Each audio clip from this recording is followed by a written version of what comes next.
Hello friends, आज हम बात करेंगे यूरिन में ब्लड का होना यानी कि हेमेचूरिया। अगर यूरिन में ब्लड आ रहा है तो ये किसी भी तरह से नॉर्मल नहीं है। नॉर्मली यूरिन बिल्कुल क्लियर होता है और कोई भी ब्लड का ट्रेस नहीं होता है। अगर यूरिन में ब्लड आ रहा है तो इसके कुछ कॉजेज़ होते हैं। तो आज मैं आपको बताऊंगा कि यूरिन में ब्लड आने में क्या क्या समस्याएं हो सकती हैं, उसको हम कैसे डायग्नोज करते हैं और उसका ट्रीटमेंट क्या है। अगर यूरिन में ब्लड आ रहा है तो हम सबसे पहले ये जानना चाहते हैं कि यूरिन में शुरू का पार्ट में ब्लड था या पूरा यूरिन रेड था या सिर्फ बाद के पार्ट में ब्लड आया है। दूसरी चीज़ ये होती है कि यूरिन में ब्लड आ रहा है तो क्या उसके साथ यूरिन पास करने में कोई जलन या कोई दर्द है। अगर यूरिन में ब्लड आ रहा है और साथ में कोई जलन या दर्द होता है तो यूरिन में ब्लड आने के रीज़न यूरिनरी ट्रैक्ट इन्फेक्शन हो सकता है या यूरिनरी ट्रैक्ट में स्टोन हो सकता है। अगर यूरिन में ब्लड आ रहा है लेकिन कोई जलन या दर्द नहीं है तो ये यूरिनरी ट्रैक्ट का कैंसर हो सकता है या यूरिनरी ट्रैक्ट की ट्यूबरकुलोसिस हो सकती है या फिर कभी कभी ट्रॉमा होता है जिसमें हेमेचूरिया होता है, यूरिन में ब्लड आने लगता है।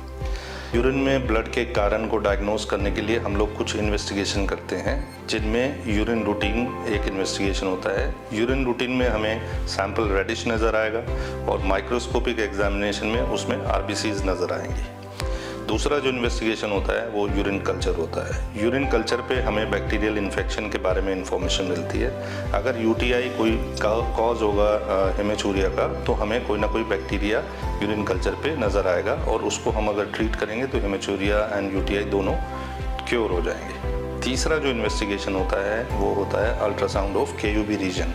इससे हमें किडनी के स्टोन के बारे में, यूरेटर के स्टोन के बारे में, ब्लैडर के स्टोन के बारे में पता लगता है। इसके अलावा किडनी में कोई ट्यूमर या ब्लैडर के अंदर अगर कोई ट्यूमर है तो उसकी इन्फॉर्मेशन मिलती है। तीसरा जो रीज़न हमें अल्ट्रासाउंड पे पता लगता है वो प्रोस्टेट इनलार्जमेंट पता लगता है। प्रोस्टेट इनलार्जमेंट अगर हमें नज़र आ रहा है अल्ट्रासाउंड पे तो उसको ट्रीट करने के बाद हम हेमेचूरिया और प्रोस्टेट इनलार्जमेंट दोनों को कंट्रोल कर सकते हैं।